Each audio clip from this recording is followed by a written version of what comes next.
Ben, je t'écoute. Ben non, maintenant tu me dis exactement ce qu'on est venu faire aujourd'hui. Ben, on est venu.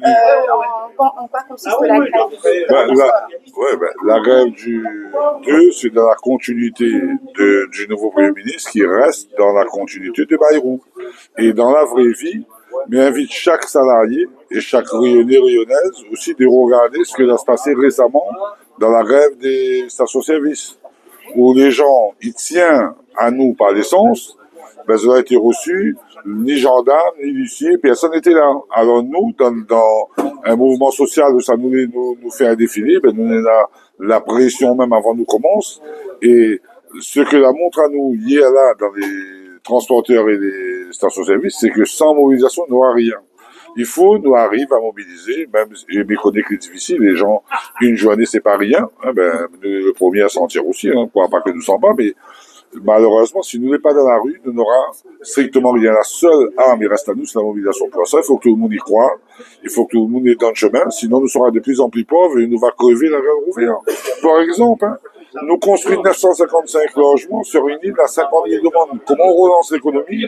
Ben, quand tu as les bâtiments qui travaillent, ben, les magasins travaillent, les boutiques y vendent, les voitures y vendent. Aujourd'hui, quand le bâtiment il souffre, tout le monde y souffre. Et un logement, c'est 2 ans pas demi dans le BTP. Donc, j'invite à chaque salarié de prendre conscience de ça et de réagir avant justement à plus rien. Donc, il appelle à une prise de conscience. Et mais comme il y a eu des autres, regardez l'exemple de la dernière fois.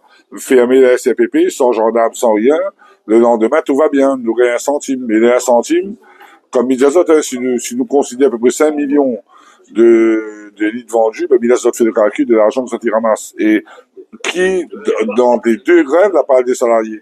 Qui la parle des chauffeurs qui n'est pas payé quand ils travaillent la nuit, quand ils font des heures, ils paye pas ça? Personne ne parle de ça. Donc, il faut que ça réagisse, et la réaction, c'est les 2.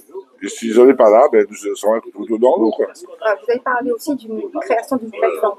Ah oui, et le COSPAR a été créé avec des revendications d'un ensemble de la Réunion, et il a fini par payer parce que nous avons eu 100 € à l'époque. Ça, c'était pas si longtemps que ça, c'était 2009. Maman a demandé à l'intersyndicale, et nous avons été écoutés, tout le monde sera d'accord là-dessus, c'est de reconstruire une plateforme à la Réunion, parce que la vie chère, c'est ici. La souffrance des gens, c'est ici. Toutes les affaires au monde, c'est ici. Alors que ils viennent de plus en plus pauvres. Les travailleurs, ils viennent journée debout, et même ça de Marie, de madame, ils travaillent. Donc, il invite à autres à prendre conscience de ça. Oui, il faut souffrir, ben, pour souffrir, c'est une grève. Il faut que les gens aient dans la rue. Il faut peut-être que nous, ça va sur une semaine de grève, malheureusement, pour que nous entendions et pour qu'ils relancent l'activité. Parce qu'il n'y a pas un plan d'austérité va faire vivre nous toutes. C'est l'activité.